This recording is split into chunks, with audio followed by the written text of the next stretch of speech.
project we're working on was the Grampians Rail Trail, which is an 11-kilometre section which goes part way from Stawell to Halls Gap.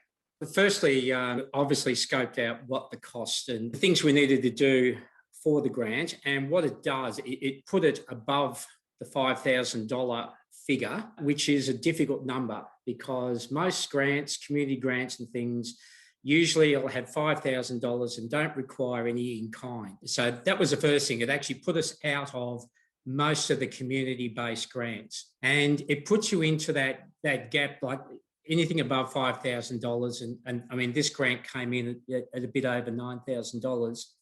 There is an expectation of grants that you have in kind, and usually up to 50% of the value of the grant.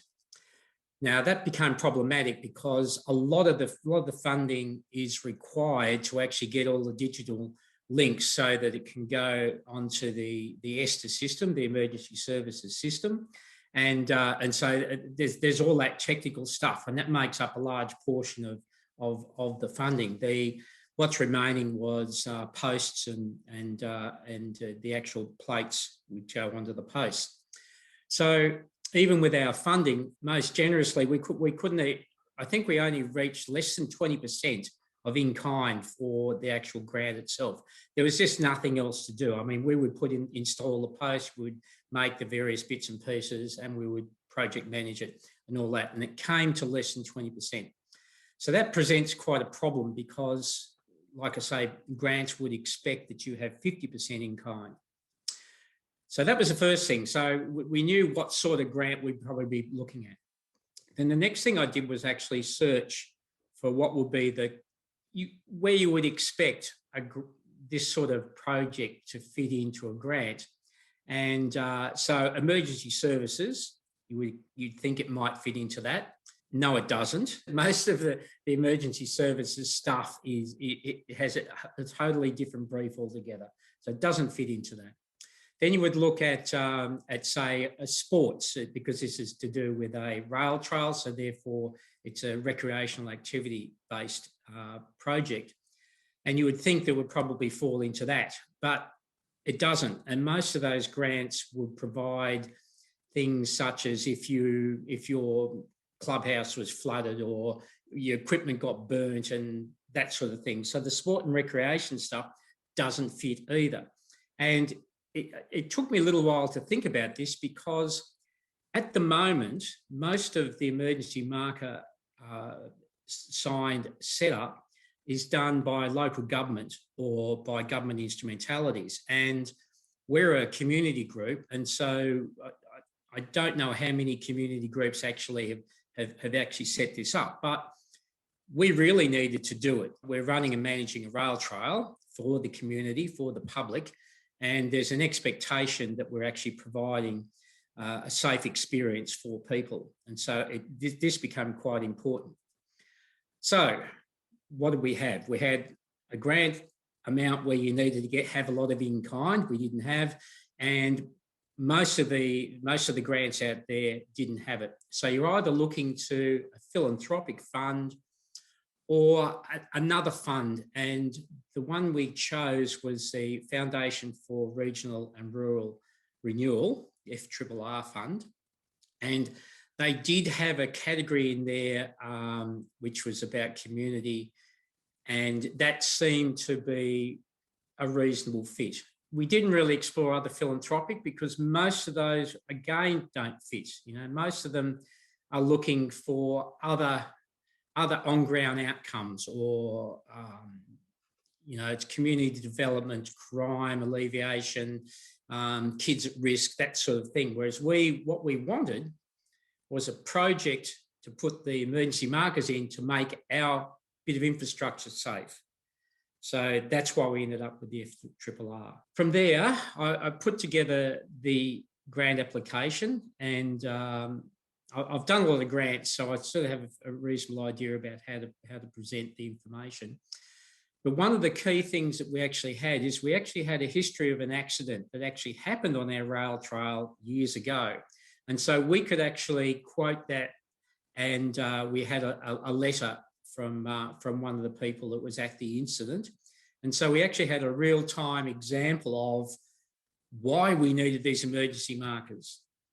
And so that was helpful. But in reflection of that, you could easily pick up another example. It wouldn't necessarily have to be on the project you're working on, but on another project that has similarities. And what came out of this accident was that our rail trail is off-road and there's very few road crossings. And even though I've now put names on all the roads, if you're riding, how much notice do you take? You know, what was the name of that road? Cod something, you know, and you'd be stuffed and you wouldn't know actually where you are. And the experience I had was I rang up emergency services and they said, "Where are you?" I said, "We're in a creek." And even once I worked out where they were, it took an inordinate amount of time to actually get an ambulance there and the SES to carry the person out. Having a real life example, I think, is really important because it actually shows why the emergency markers are needed. There's also good material, videos and whatever from the company, which I added in there as well, just to make sure that whoever was seeing the grant would have a full understanding about emergency markers. So that was probably the second thing. The third thing was to actually point out that there was no place that this grant fits into. And I think it was worthwhile saying that because it's not as if you could get a grant from anywhere. Together with the nature of the project, that's why our in-kind wasn't as high as would be expected. But still, it's a worthwhile project. Those are the sort of steps we used. Then the rest of the grant was just talking about the expectation that the public would have. If someone is riding on their rail trail and they have an accident, they would expect there's some sort of processes that would facilitate them getting assistance as soon as possible. Now, people using public infrastructure assume that anyway.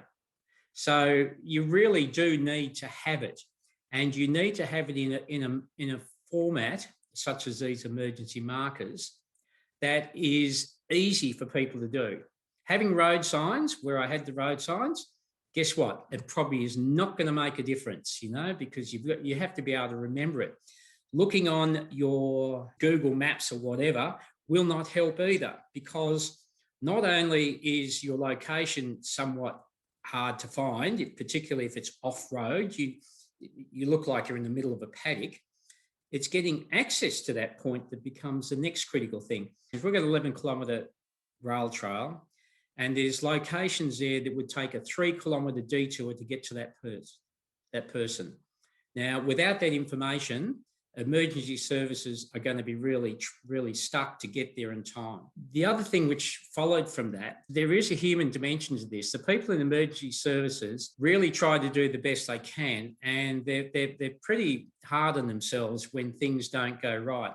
And one of the things that upsets them, particularly if there's a bad outcome, is that the what if, you know, if we got there 20 minutes earlier, it could have made all the difference. And being in the CFA myself, I know that feeling. I've seen that, you know, even though you do everything you possibly can, that the what if is a big problem. And the big what if is getting to people in time. So that was the other point which I was actually making, because it does affect your community. It certainly affects your fire brigade, your ambulance, your SES, your police. All those people have a human cost for when things go wrong. And so to have the emergency markers there means that eliminates that from the whole system. So it certainly will help. Beyond that, I guess it was really just making the point that we're a community-run rail trail, which is unique, and we carry the public liability, the insurance costs, and the infrastructure costs, plus all the other management costs.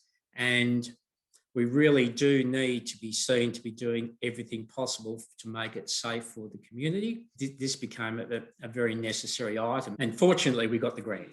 Do the research, find examples, look to what grants are available. You may have to explain why you can't provide a lot of in-kind. Work with Rapid Maps to actually help you get it right.